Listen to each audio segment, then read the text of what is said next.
If not avoided, these 7 things will destroy, doom, kill your Shopify business in 2022. Make sure you watch till the end of the video to figure out ways to streamline your success this year on Shopify. What's up everyone? Welcome back to the Ecom Freedom YouTube channel. My name is McCay Rasmussen. I'm one of the mentors in the Ecom Freedom Shopify group, and I've done multiple 6 figures in sales throughout my Shopify journey. Starting off at number 1, we're going to talk about starting capital. One of the most common questions in the industry is how much money do I need to start? While there's not a one-size-fits-all answer to this question, since everyone comes from different financial backgrounds and everyone's journey is different, it is safe to say that the more money you have starting, the less stressed you'll be when you inevitably run into problems in your business. What I mean by that is, yes, while technically you can start a business with a few $100s, it's just going to cause a lot of headaches later on, and ideally you need at least $1,000 to $2,000 to start. Take it from me, I've launched products with my credit card and charging it all the way up near maxing it out, and also saved up a few thousand and invested in one product. I can say when you're not putting your last dollar on the table, it's a lot less stressful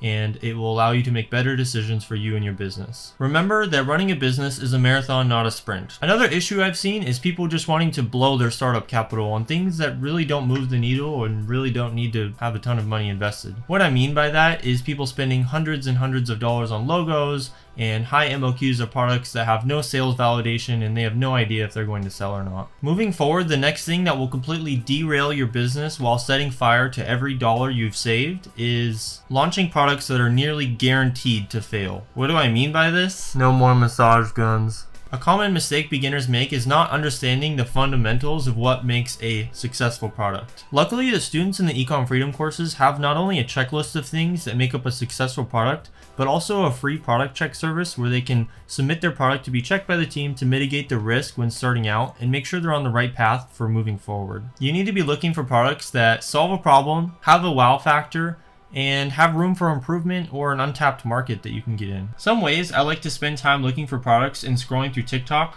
Oh, side note, make sure you set up a new TikTok account and train the algorithm to show you as many ads as possible.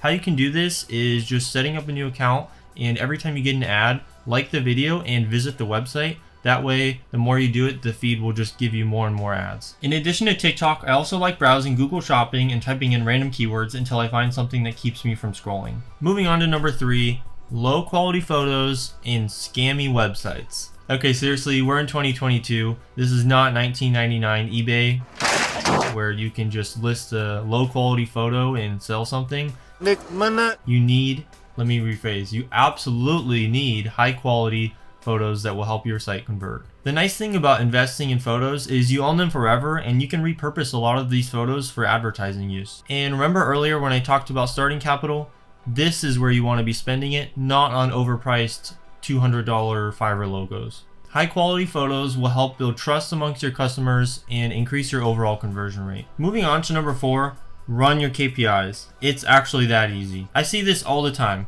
My product cost is $30, can I sell it for $50 and be profitable? Well, let's just run the KPIs. So I put the product cost in here and the selling price in here. You can see that for every dollar on advertising spent, you would need $2.50 back to break even. The lower your minimum ROAS is, the easier your life will be later on. Generally, I like to stay below a 2.0, otherwise it can be very challenging to stay profitable, especially if you're a beginner and you've never ran paid ads. Again, we have a KPI calculator for the students in Ecom Freedom, but you can also just do the math yourself. And here is the formula. With all the inconsistencies with the iOS update, how could we not talk about omnichannel marketing? Number 5. What is omnichannel marketing? By definition, omnichannel marketing is an integration and cooperation of the various channels and organizations used to interact with consumers with the goal of creating a consistent brand experience. In simplest terms, this just means being present on all platforms to cater to the customers in whatever part of the funnel they're in. This means Google, Facebook, Instagram, TikTok, email, and SMS marketing. And when paired together, you'll see a huge increase in revenue as you can cater your messaging to your customers depending on where they're at in the funnel. You can't improve what you don't track. This was a famous quote that I drastically underrated when I was starting out. I made the mistake of not tracking my expenses, and that included advertising, cost of goods, shipping, and it caused a lot of headaches later on. Make sure that the day you start running ads, you have an Excel sheet that can track your inflows and outflows. For the students in the Ecom Freedom courses, we have pre-built templates with formulas in them to make it as easy as possible, where you can just put your numbers in and everything else is calculated. In addition to tracking, let's talk discipline and expectations. It seems like in today's world, everyone wants to be an overnight millionaire. The thing is, if you had to sign a contract that I promised you'd become a millionaire in 5 years, but you wouldn't learn anything for 5 years, would you be willing to sign it? Most people say they would, but don't live like they would.